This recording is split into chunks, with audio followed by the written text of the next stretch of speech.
एकीकडे भारतानं पाकिस्तानच्या नांग्या ठेचल्या असतानाही चीननं कुरापतीत सुरूच ठेवल्यात। त्यात अमेरिकेनं भारताचं स्वागत केलं आहे।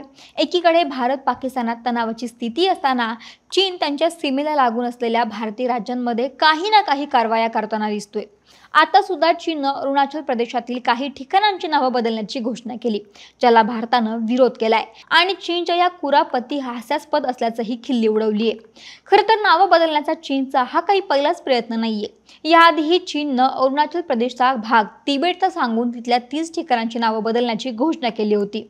तेव्हाही भारतानं त्याला विरोधच दर्शवला होता आणि आता सुद्धा ऑपरेशन सिंधूर नंतर भारत आणि पाकिस्तानात युद्धविराम झाल्यानंतर तणाव कुठेतरी हळूहळू कमी होत असतानाही चीननं पुन्हा एकदा भारताची आगळीक काढली आणि अरुणाचल प्रदेशातील 11 ठिकाणांची नावं बदलली।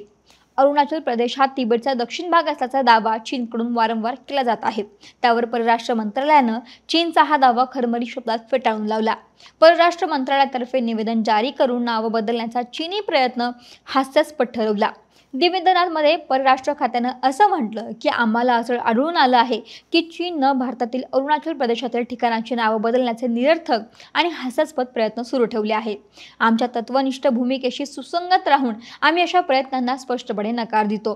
अशा काल्पनिक नामकरणानं अरुणाचल प्रदेश हा भारताचा अविभाज्य भाग होता आहे आणि नेहमीच राहील, हे निर्विवाद वास्तव बदलणार नाही।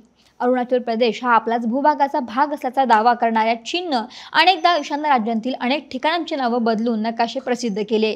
2024 मध्ये गेल्या वर्षी चीननं अरुणाचल प्रदेशातील विविध ठिकाणांच्या 30 नवीन नावांची यादी देखील प्रसिद्ध केली होती। त्यावेळीही भारतानं हे नामकरण नाकारताना अरुणाचल प्रदेश हा भारताचा अविभाज्य घटक असल्याचं निक्षून सांगितलं होतं।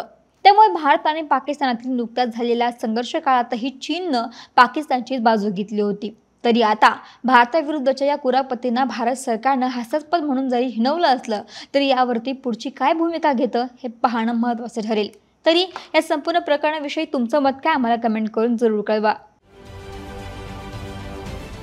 महाराष्ट्रातील सर्व बातम्यांचे विश्वासार्ह व्यासपीठ, सकाळच्या सर्व सोशल मीडिया प्लॅटफॉर्मला लाईक, फॉलो आणि सबस्क्राईब करा। तसंच सर्व नोटिफिकेशनसाठी बेल आयकॉन प्रेस करायला विसरू नका।